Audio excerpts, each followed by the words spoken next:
जय श्री गणेश। नमस्कार। मैं आचार्य संजय द्विवेदी। मेरे समस्त प्रबुद्ध दर्शकों का मेरे चैनल पर हार्दिक स्वागत है।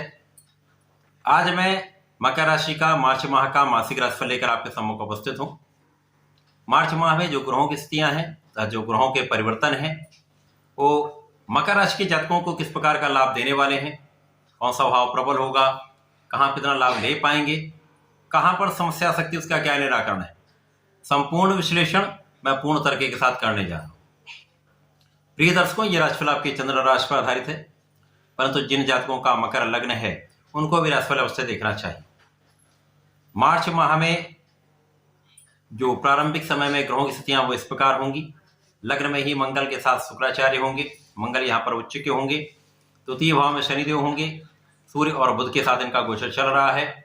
तृतीय भाव में राहु होंगे, चतुर्थ भाव में मेष राशि में गुरुदेव बृहस्पति का गोचर चल रहा होगा। आपके नवम भाव में केतु होंगे, दसम भाव में प्रारंभिक समय में चंद्रमा होंगे। प्रारंभिक समय में ही चंद्रमा के साथ गुरु का गजकेसरी बन रहा है। मंगल उच्च के होकर आपके लग्न में विराजमान है। शनिदेव षष्ठ नामक राजयोग में आपके द्वितीय भाव में है। यद्यपि प्रारंभिक समय में ये अस्थावस्था में रहेंगे, परंतु 17 मार्च से ये उदय हो जाएंगे तो विशिष्ट स्थिति बनेगी। इसी प्रकार से पहला परिवर्तन बुध का होगा। बुध 7 मार्च को आपके द्वितीय भाव से तृतीय भाव में पहुंच जाएंगे, यहां पर अपनी नीच राशि में पहुंचेंगे। राहु के साथ इनका संयोग बनेगा। पुनः ये 26 मार्च को राशि का परिवर्तन करके केंद्र के भाव में गुरुदेव बृहस्पति के साथ गोचर करना प्रारंभ करेंगे। 7 मार्च को ही शुक्राचार्य का भी राशि परिवर्तन आपके लग्न से द्वितीय भाव धन भाव में हो जाएगा।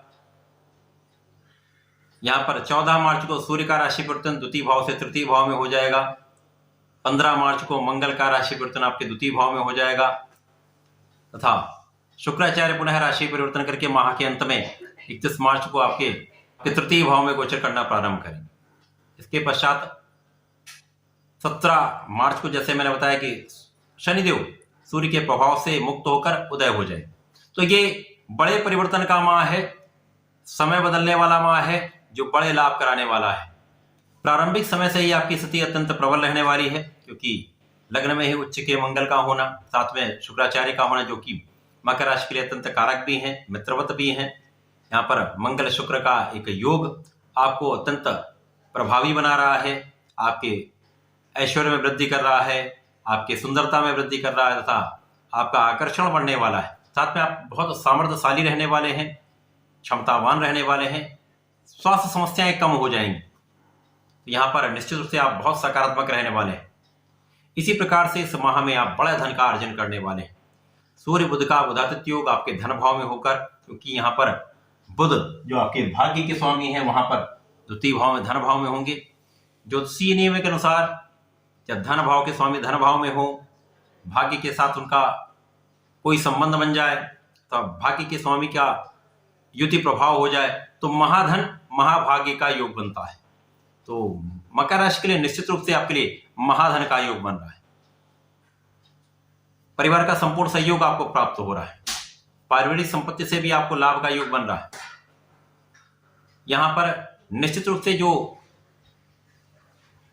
मकर राशि के जातक हैं इस माह में भूमि भवन वाहन का सुख लेने वाले हैं। इस माह में आपके भूमि के घर के सुखों के उपार्जन का समय है। जिनके पास वाहन नहीं वो वाहन ले सकते हैं। प्रबल रूप से यहां पर ऐसा योग बन रहा है। इसके साथ ही साथ आपका कार्यक्षेत्र भी विशिष्ट रहने वाला है। कार्यक्षेत्र में भी आपको सफलता मिलेगी, कार्यक्षेत्र का विस्तार होगा। यहाँ पर जो लोग राजनीति में है, विशेष रूप से राजनीतिक लाभ आपको प्राप्त होने वाले हैं।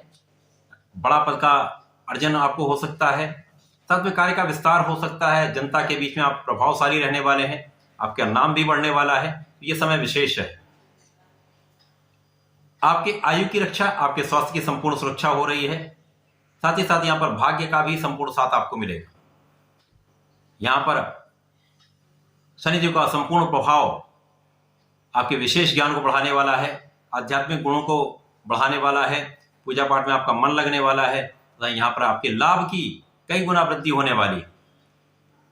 यहां पर लाभ के स्वामी जो हैं वो मंगल है। मंगल लाभ के स्वामी होकर आपके लग्न में विराजमान है। तो लग्न और लाभ का संबंध, धन भाव के स्वामी की स्थिति अत्यंत प्रबल, तो यहाँ पर आपकी इनकम कई गुना बढ़ जाएगी, जिसके कारण विशेष लाभ के योग बन रहे।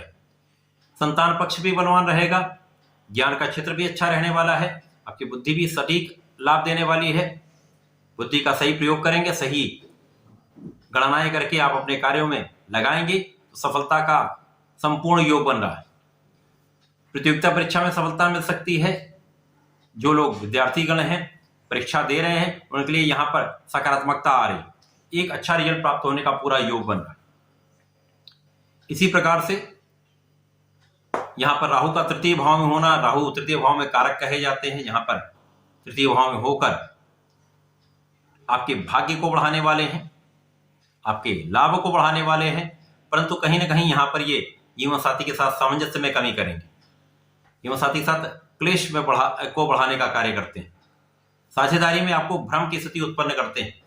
यदि आप साझेदारी में कार्य करते हैं तो आंख बंद करके काम मत करिएगा, विशेष रूप से सजग रहकर आपको यहाँ पर कार्य करना होगा। यहाँ पर मंगल का प्रभाव सुखों को बढ़ाने वाला है, आपके जीवन साथी के साथ प्रेम को बढ़ाने वाला है, तथा यहाँ पर आपके आयु की रक्षा करने वाला है। तो संपूर्ण लाभ यहाँ पर आपको प्राप्त हो रहे हैं। अब बुध जब परिवर्तित होकर तृतीय भाव में जाएंगे, जहां पर नीच राशि में भी होंगे, यहाँ पर जड़ दोष में भी आएंगे, तो जब तक ये जड़ दोष में रहेंगे तब तक ये निश्चित रूप से भाग्य के स्वामी, तो भाग्य का उतना साथ नहीं मिल पाता है, क्योंकि भाग्य पर इनकी दृष्टि का प्रभाव होगा। जहां पर आपको भाग्य का साथ चाहिए वहां पर भाग्य का साथ नहीं मिलता है। यहाँ पर वाणी पर बहुत आपको संयम रखना होगा, वाणी के कारण ही सारी समस्याएं उत्पन्न होने वाली। यहाँ पर विशेष रूप से आपको सामंजस्य बनाकर चलना होगा, नियंत्रण में रहना होगा। अब शुक्राचार्य का परिवर्तन भी लग्न से द्वितीय भाव में हो जाएगा। जब ये द्वितीय भाव में जाएंगे तो यहाँ पर शुक्राचार्य तंत्र कारक होकर अपने परम मित्र शनिदेव के साथ गोचर करना प्रारंभ करेंगे। यहाँ पर त्रिग्रही योग आपके धन भाव में बनेगा। अब यहाँ पर जो कर्म क्षेत्र के स्वामी शुक्राचार्य हैं, जो आपके पंचम के भी स्वामी हैं, धनेश के साथ गोचर करेंगे। यहाँ पर सूर्यदेव भी होंगे, तो विशेष योग बन रहे हैं। अचानक धन प्राप्ति का योग बनेगा, बुद्धि बल अत्यंत श्रेष्ठ होगा, पारिवारिक संपत्ति का अचानक लाभ आपको मिल सकता है। तो ये एक विशेष लाभ का योग यहाँ पर आपके लिए बनने वाला है। सूर्य जब अपनी राशि का परिवर्तन करके तृतीय भाव में जाएंगे, तब जो बुध की नकारात्मकता है उसको कम करने का काम करेंगे। यद्यपि यहाँ पर सूर्यदेव भी ग्रह दोष में जाएंगे, परंतु ये क्षणिक होगा, कुछ समय के लिए होगा। जब तक सूर्य और राहु का अंशों का अंतर कम रहेगा तब तक ये प्रभाव यहाँ पर होने वाला है। अब यहाँ पर अष्टम के स्वामी होकर जब ये ग्रहण दोष में होंगे तो यहाँ पर निश्चित रूप से आपके स्वास्थ्य में कुछ समस्याएं हो सकती हैं। यहाँ आपको अपने स्वास्थ्य का ध्यान रखना होगा, अपने इष्ट का ध्यान रखना होगा। इष्ट का ध्यान करेंगे, अपने प्रभु का स्मरण करते रहेंगे, यहाँ पर नियमित रूप से भगवान भोलेनाथ पर जलार्चन करते रहेंगे तो आपकी स्वास्थ्य समस्याएं कम हो जाए। साथ ही साथ जब ग्रहण दोष से सूर्य निकलेंगे, जड़ दोष से बुध निकलेंगे, तो यहाँ पर बुधादित्य योग का संपूर्ण लाभ आपको प्राप्त होगा। तो भाग्य का पुनः सहयोग आपको प्राप्त होने लगेगा। भाग्य का साथ मिलने से कार्य क्षेत्र में भी आपको आगे बढ़ने के अवसर प्राप्त होने लगेंगे, कार्य में वृद्धि होगी, कार्य से धन का विशेष लाभ भी आपको। अब जब मंगल का परिवर्तन आपके लग्न से द्वितीय भाव धन भाव में हो जाएगा तो लाभ के स्वामी धन भाव में जाएंगे। यहाँ पर धन भाव के स्वामी के साथ इनकी युति का प्रभाव आरंभ होगा, तो निश्चित रूप से बड़े धन का लाभ लेंगे। लाभ के कई अवसर प्राप्त होंगे, लाभ की विशिष्टता आपको प्राप्त होगी, पारिवारिक संपत्ति से विशेष रूप से बड़ा अर्जन आप करने वाले। यहां पर जब शनिदेव उदय हो जाएंगे तब यहां पर धन भाव का संपूर्ण लाभ आप ले पाएंगे, तो महाधन का योग यहां पर बन जाए। बहुत सारी समस्याएं यहां पर अपने आप समाप्त हो जाएंगी, बहुत सारे अवरोध अपने आप समाप्त हो जाएंगे, शत्रु का पक्ष निर्बल हो जाएगा। तो यहां पर आपकी स्थिति अत्यंत प्रबल होने वाली। अब जब बुध पुनः परिवर्तन करके आपके चतुर्थ भाव में पहुंच जाएंगे तो यहां से बुध की स्थिति अत्यंत प्रबल हो जाएगी। अब यहां पर भाग्य के स्वामी गुरुदेव के साथ होंगे, जो अत्यंत प्रबल अवस्था में केंद्र के भाव में है, तो आपका सुखों का भाव प्रबल हो जाएगा। सुख संपदा का आप अर्जन करेंगे, ऐश्वर्य वैभव में वृद्धि होगी, लोगों का सहयोग प्राप्त होगा, अवरुद्ध धन प्राप्त हो जाएगा, तथा साथ में आपके कार्य क्षेत्र की विशिष्टता आपको प्राप्त होगी। कार्य क्षेत्र में बड़ा नाम आप करने वाले हैं, कार्य क्षेत्र में बड़ी सफलता आप अर्जित करने वाले हैं। अब यहां पर विशेष रूप से इस माह में आपके सुखों के उपार्जन का समय आपको प्राप्त हो रहा है, एक अवसर प्राप्त हो रहा है, अपॉर्चुनिटीज आपको मिलेंगी। बीच का कुछ समय कष्टदायक होगा, जब बुध और सूर्य दोनों राहु के साथ में होंगे, तब कुछ समस्याएं आ सकती हैं जहां पर आपको बहुत ध्यान भी देना होगा, सावधानी रखनी होगी तथा संयम रखना होगा। बाकी ये माह आपके लिए विशेष रूप से लाभदायक होगा। समय का आपको लाभ भी लेना चाहिए। मकर राशि के जातकों को नियमित रूप से भगवान भोलेनाथ पर जलार्चन करना चाहिए, भगवान भोलेनाथ पर दूध से अभिषेक करना चाहिए तथा प्रत्येक शनिवार को पीले पुष्प अर्पण करें तथा काले तिल का अर्पण करते हैं तो इस समय के विशेष लाभ आपको प्राप्त होंगे। समस्याएं दूर होंगी, जो समय की निर्बलता है वो भी दूर होगी, बड़ा लाभ आप ले पाएंगे। तो ऐसा करके इसका लाभ लें। धन्यवाद, नमस्कार।